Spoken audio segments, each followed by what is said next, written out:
Hi. Today, I am going to explain an American action comedy film called Barely Lethal. Spoilers ahead. Watch out and take care.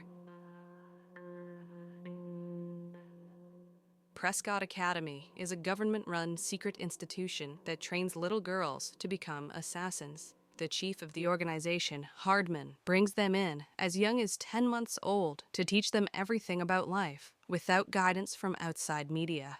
Little girls of the Prescott Academy are trained to be killing machines. They learn to shoot at 3 years old with guns that are taller than they are. When they turn 5, they are taught to drive, and within a year, they can skillfully indulge in a high-speed car chase. Every day, they practice different forms of fighting skills, so when they turn into teenagers, they can be used for several dangerous missions without being suspected. The number one rule that Hardman stands by is no attachments. Therefore, although the girls are all orphans, they have never been allowed to form connections with each other. They aren't given any names and are known by their agent numbers. Currently, the best student in the academy is number 83. She shoots like a killer that she is trained to be and fights the best among everyone. But the no attachments rule never made sense to her. One day, the girls are given the task of poking a stuffed toy with a pen. While the other girls do as told, 83 holds the toy to her chest. Hardman presents her as a bad example and tears the toy's head. 83 has emotions piling up inside her that are set to burst any day. As time passes, she grows into a teenager with outstanding fighting skills. Her biggest competitor is number 84, who has always been the second best at everything. She despises 83 and could kill her if they weren't working for the same agency. 83 is the first one in her class to be activated, meaning that she is sent on dangerous missions before all of her classmates. As usual, 84 is not happy about it, but she has no authority to protest. After being activated, 83 goes on several missions. Since she is a teenager, she is never suspected of being an agent. She completes all of her tasks with ease, impressing Hardman. However, she still longs for the normal teenage life that she never got to live. In one of her missions, she is spying on a target when she notices a party going on next door. Seeing the teenagers dancing and having fun makes 83 realize that her life isn't normal. She has missed a huge part of her childhood and doesn't want her teenage years to go in vain. 83 decides to flee from the establishment and its responsibility the next chance she gets. But before that, she has to know what being a normal girl actually looks like. For this, she starts to gather intel on teenage high school life by watching movies like Mean Girls, The Princess Diary, and Clueless.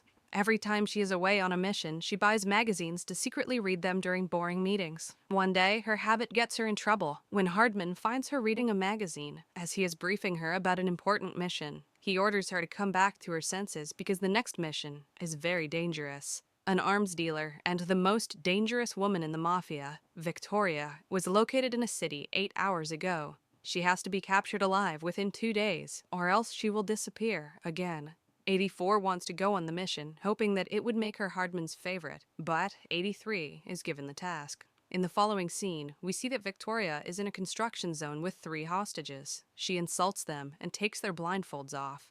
All of a sudden, the female hostage reveals that she is 83. In an instant, 83 attacks Knox and overpowers all her henchmen. She ties a hook to Knox that goes up to an airplane flying overhead. At last, they are pulled up to the plane, and 83's mission is complete. But since Knox still has her gun, she points it at her. 83 cuts the harness and drops into the river below, while Knox is pulled inside the airplane. When Hardman notices 83's absence, he tries to contact her on a device attached to her wrist. 83 gets out of the water and hears him. However, she doesn't reply. Knowing that this is her only chance to escape her old life, she throws her watch away and decides to never look back. Back in the airplane, Hardman is told that they aren't receiving any visuals or audio from her. He declares her inactive and continues interrogating Victoria. Following that, 83 creates an entirely new identity under the name Megan. She also transfers into a high school in Newton and finds a family to stay with through a website. At the airport, the family comes to pick her up. It consists of the mother, Mrs. Larson, her son Parker, and her sarcastic teenage daughter Liz.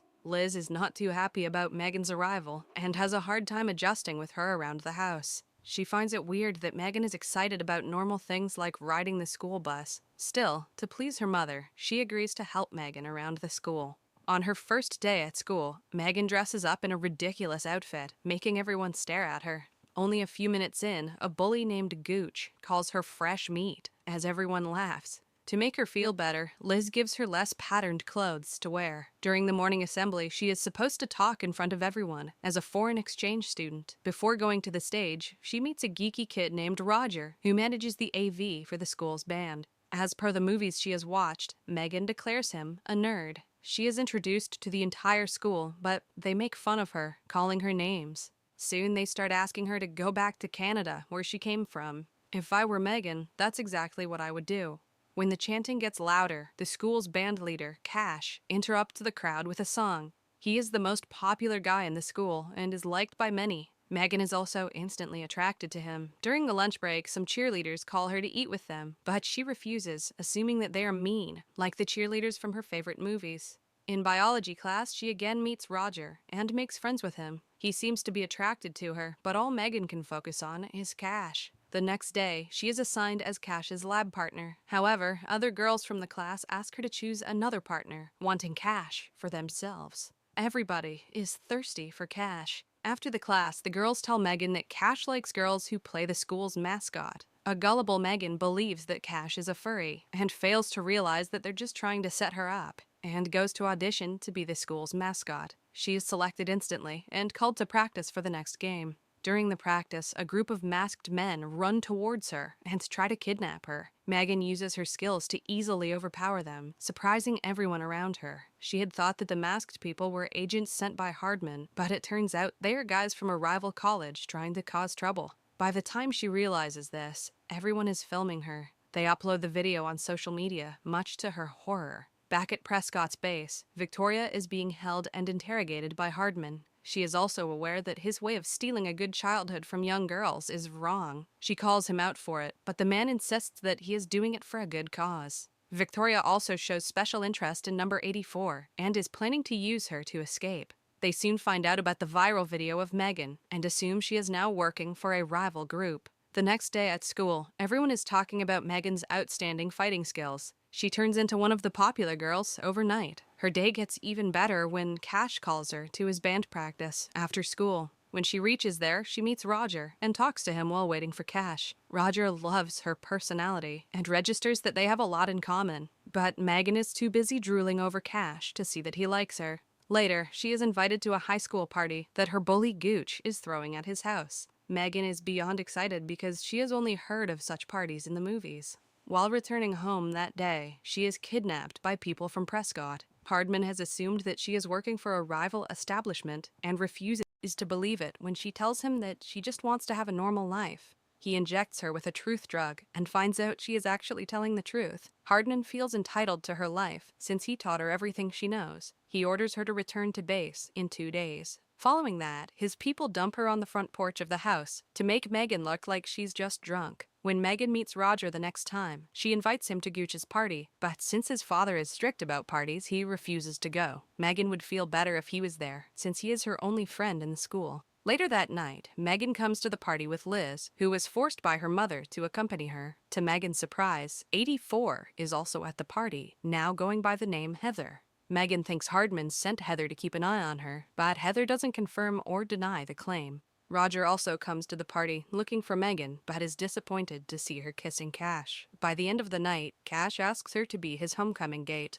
The next morning, Megan gets on the school bus to see that Hardman is disguised as the driver. He is there to warn her that Victoria has escaped from Prescott and is planning to take revenge on her. He offers her to return to Prescott, but Megan refuses. Later, we see her and Liz driving to school when they are pursued by a masked assassin. While in a car chase, Megan tells Liz the truth about her past life. They eventually crash in a junkyard, along with the assassin's car. The assassin is lost, but Megan recognizes her to be Heather by the scent of her perfume. Liz is in the hospital after the crash. Megan wants to leave before more people get hurt because of her, but Liz thinks that Megan trying to abandon the family would be worse. Starting that day, they get along well. Megan tells Liz everything about her life as an agent. They shop for outfits for homecoming together and get each other ready for the special night. Liz goes out with Gooch, who is changed after spending time with her at the party. Poor Liz doesn't understand. Once a Gooch, always a Gooch. Meanwhile, Cash and Megan go together. Megan had thought that the night would be special, but Cash hardly talks to her. After spending some time with him, she realizes that his entire personality is being popular. She dumps him and goes to Roger, asking him for a dance.